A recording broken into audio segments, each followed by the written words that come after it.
اور M T Kate کے سلسلے میں ری کانڈکٹ کے سلسلے میں ہم بات کریں گے، کیونکہ آج بھی کوئی ایسی نیوز نہیں ہے کہ ری کانڈکٹ نہیں ہوگی، اور کورٹوں میں بھی کوئی خاص کیسز آج کی ڈیٹ پہ نہیں لگے ہوئے تھے۔ آج 26 اکتوبر 2023 کو ہم بات کر رہے ہیں، تو سندھ میں ری کانڈکٹ کے لیے ابھی 26 نومبر 2023 کی ڈیٹ نہیں آئی ہے، جبکہ پشاور اور کے پی کے میں خیبر پختونخوا میں یہ جو ٹیسٹ کی ڈیٹ ہے وہ خیبر میڈیکل یونیورسٹی نے اپنے ویب سائٹ پہ بھی رکھی ہے اور ایک پریس ریلیز بھی جاری کر دیا ہے، اور 26 نومبر 2 سٹیز میں یہ ہوں گی۔ وہ 2 سٹیز ابھی انہوں نے کنفرم نہیں کی ہے، لیکن ڈیفینیٹلی ایک تو پشاور ہوگی اور ایک کوئی اور شہر جو ہوگا جو سیکنڈ لارجسٹ ہوگا اس میں ہوگی۔ اب ایسے لگتا ہے کہ پاکستان میں ایم ٹی کیٹ کے سلسلے میں 3 لیئرز جو ہیں وہ چل رہے ہیں۔ ایک نمس کا لیئرز چل رہا ہے، national university of medical and health sciences, ایک یو ایچ ایس کا پنجاب میں چل رہا ہے، اور ایک جو ہے وہ سندھ اور بلوچستان میں چل رہا ہے، اور سندھ اور کے پی کے میں چل رہا ہے، جہاں پہ ٹیکنالوجی میں بلوٹوتھ اور یہاں پہ پیپر لیکیج ہونے کی شکایات جو ہیں وہ کنفرم ہو چکی ہیں، اور پی ایم ڈی سی نے بھی ری کانڈکٹ کے لیے کے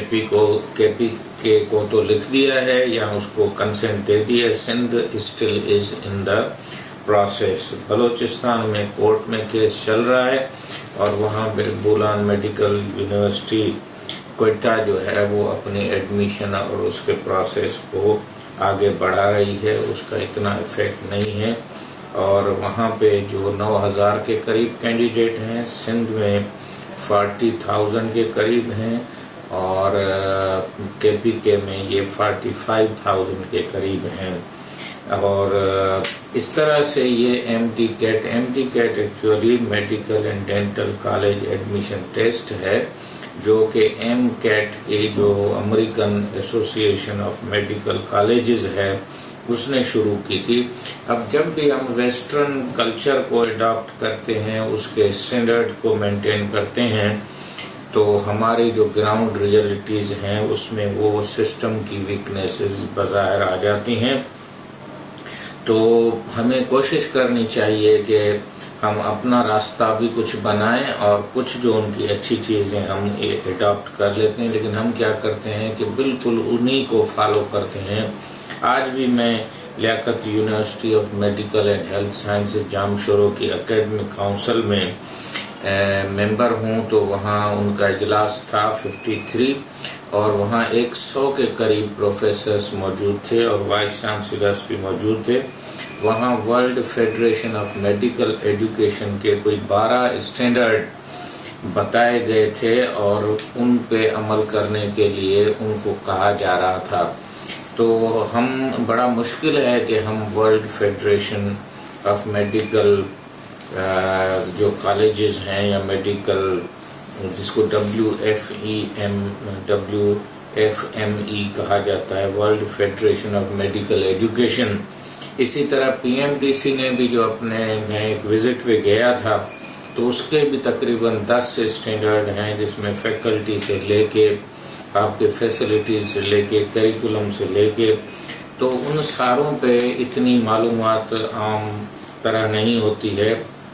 اور ایل ایم سی کے جو ڈاکٹرز کی کوالٹیز لکھی گئی تھیں وہ بھی تقریباً 12 تھیں، اور اس میں یہ بھی لکھا گیا تھا کہ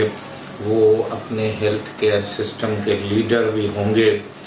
اور اسی طرح سے اگر آپ دیکھیں گے کہ WHO کے 5 اسٹار ڈاکٹرز کی جب ہم بات کرتے ہیں تو اس کے بھی 5 کوالٹیز میں شامل ہوتا ہے، جس کو اب پی ایم ڈی سی نے 7 کر دیا ہے، جس میں لائف لانگ لرنر ہے، اور اس کے علاوہ کیئر گیور یا میڈیکل کیئر گیور کا نام بھی کہا جا رہا ہے۔ اسی طرح سے اگر ہم دیکھیں تو ہماری یونیورسٹیز اور میڈیکل کا جو سسٹم ہے اس کی نظریں ویسٹ کی طرف ہیں۔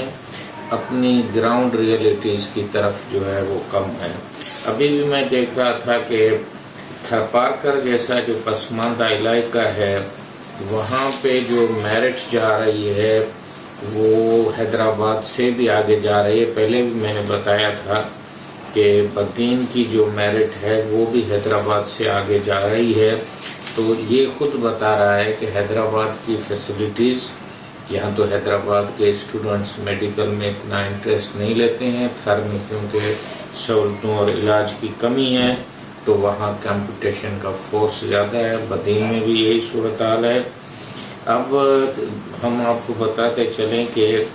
جو سندھ میں ہیں وہ کل 29 میڈیکل کالجز ہیں، جس میں پبلک سیکٹر میں 12 ہیں، اور میں نے پہلے بھی بتایا تھا کہ اس میں کوئی سیٹ نہیں بڑھائی گئی ہے، اور صرف 50 جو ہیں وہ لیاری میڈیکل یونیورسٹی میں بڑھائی گئی ہیں، باقی نہ پرائیویٹ میں بڑھایا گیا ہے نہ سرکاری جو کالجز ہیں 12 ان میں بڑھایا گیا۔ تو ہمارا مطالبہ ہوگا کہ آپ یہ جو ہے وہ سیٹیں پرائیویٹ میں بھی پڑھائیں اور گورنمنٹ میں بھی پڑھائیں، اور امید ہے کہ یہ آواز جو ہے وہ سنی جائے۔ اب آتے ہیں کہ ایم ٹی کیٹ جو ہے وہ ریکنڈکٹ کے سلسلے میں جب میں بہت ساری چیزوں کو تھوڑا دیکھ رہا تھا تو ان کو 3 کلاسز میں ڈیوائڈ کیا گیا ہے۔ ایک ہے کہ جن اسٹوڈنٹس نے اچھا پرفارم کیا ہے، دوسرے ہیں جنہوں نے ایوریج پرفارم کیا ہے، ایک جو ہیں وہ جنہوں نے لو کیا ہے۔ تو ان کو اپنی کی جو ہے اس کو دیکھنی چاہیے، جو ان کے رانگ آنسرس ہیں تو اس کے بھی 5 کوالٹیز میں شامل ہوتا ہے، جس کو اب پی ایم ڈی سی نے 7 کر دیا ہے، جس میں لائف لانگ لرنر ہے، اور اس کے علاوہ کیئر گیور یا میڈیکل کیئر گیور کا نام بھی کہا جا رہا ہے۔ اسی طرح سے اگر ہم دیکھیں تو ہماری یونیورسٹیز اور میڈیکل کا جو سسٹم ہے اس کی نظریں ویسٹ کی طرف ہیں، اپنی گراؤنڈ ریئلٹیز کی طرف جو ہے وہ کم ہیں۔ ابھی بھی میں دیکھ رہا تھا کہ تھرپارکر جیسا جو پسماندہ علاقہ ہے وہاں پہ جو میرٹ جا رہی ہے وہ حیدرآباد سے بھی آگے جا رہی ہے۔ پہلے بھی میں نے بتایا تھا کہ بدین کی جو میرٹ ہے وہ بھی حیدرآباد سے آگے جا رہی ہے، تو یہ خود بتا رہا ہے کہ حیدرآباد کی فیسلٹیز، یہاں تو حیدرآباد کے اسٹوڈنٹس میڈیکل میں اتنا انٹرسٹ نہیں لیتے ہیں، تھر میں کیونکہ سہولتوں اور علاج کی کمی ہے تو وہاں کمپٹیشن کا فورس زیادہ ہے۔ بدین میں بھی یہی صورتحال ہے۔ اب ہم آپ کو بتاتے چلیں کہ جو سندھ میں ہیں وہ کل 29 میڈیکل کالجز ہیں، جس میں پبلک سیکٹر میں 12 جو ہیں وہ لیاری میڈیکل